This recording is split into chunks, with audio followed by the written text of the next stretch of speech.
Yemeni সশস্ত্র বাহিনীর operation প্রতিহত করার জন্য মার্কিন নৌবাহিনীর মিশনটি যথেষ্ট হবে না, স্বীকার করেছেন মধ্যপ্রাচ্য অপারেশনটির নেতৃত্ব দেয়া অ্যাডমিরাল।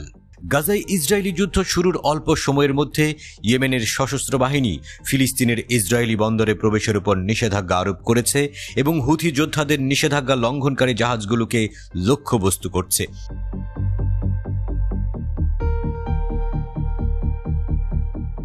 হুথি যোদ্ধারা অঙ্গীকার করেছে আগ্রাসন বন্ধ না হওয়া পর্যন্ত এবং গাজার ফিলিস্তিনি জনগণের উপর অবরোধ প্রত্যাহার না হওয়া পর্যন্ত এই অভিযানগুলো বন্ধ হবে না।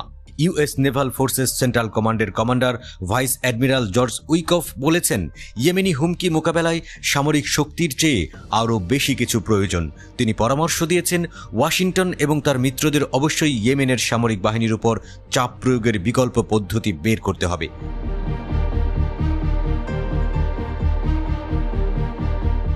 Centre for strategic and international studies আয়োজিত একটি ইভেন্টে উইকফ পরামর্শ দেন, অস্ত্র ব্যবহার শেষে সমাধান আসবে না। মার্কিন কর্মকর্তারা দাবি করেছেন ৮ মাসেরও বেশি সময় ধরে তাদের বাহিনী ক্রমাগত ইয়েমেনি ক্ষেপণাস্ত্র এবং ড্রোন হামলা থেকে লোহিত সাগর এবং এডেন উপসাগরের মূল শিপিং লেনগুলিকে সক্রিয়ভাবে রক্ষা করছে, কিন্তু কোনো লাভ হয়নি, কারণ ইয়েমেনি সশস্ত্র বাহিনী অক্লান্তভাবে তাদের অভিযান চালিয়ে গেছে।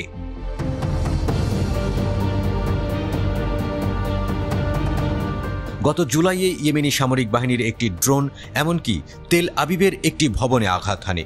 ওই হামলায় একজন ইসরায়েলি বসতি স্থাপনকারী নিহত হয় এবং বেশ কয়েকজন আহতও হয়। উইকফ উল্লেখ করেন, আমরা অবশ্যই তাদের সক্ষমতা হ্রাস করেছি, এতে কোনো সন্দেহ নেই, তবে আমরা কি তাদের থামিয়ে দিয়েছি? উত্তর হল না।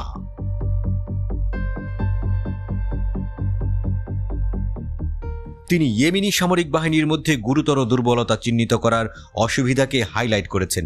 এমন কোনো দুর্বলতা নেই যা মার্কিন বাহিনী ধারাবাহিকভাবে লক্ষ্যবস্তু করতে পারে। এই প্রেক্ষাপটে একটি ঐতিহ্যগত প্রতিরোধ কৌশল বাস্তবায়ন করা চ্যালেঞ্জিং করে তোলে।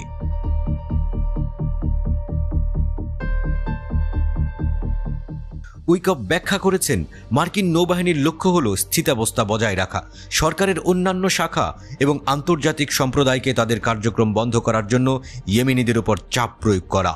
উইকফ ইঙ্গিত দিয়েছেন, মাঠে যত বেশি খেলোয়াড় থাকবে যারা কূটনৈতিক এবং এই অংশের সাথে জড়িত হতে পারে, আমি মনে করি আমরা সাফল্যের প্রতিকূলতার দিক থেকে ততই ভালো থাকব।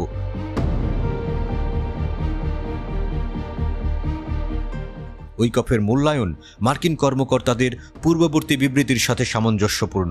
তারাও স্বীকার করেছেন, শুধু সামরিক পদক্ষেপ ইয়েমেনি হামলা বন্ধ করার জন্য যথেষ্ট নয়। উইকফের মন্তব্য বিশেষজ্ঞদের এবং কর্মকর্তাদের সতর্কতার মাঝেই এসেছে। তারা বলেছেন, পরিস্থিতি শীঘ্রই শেষ হওয়ার সম্ভাবনা নেই।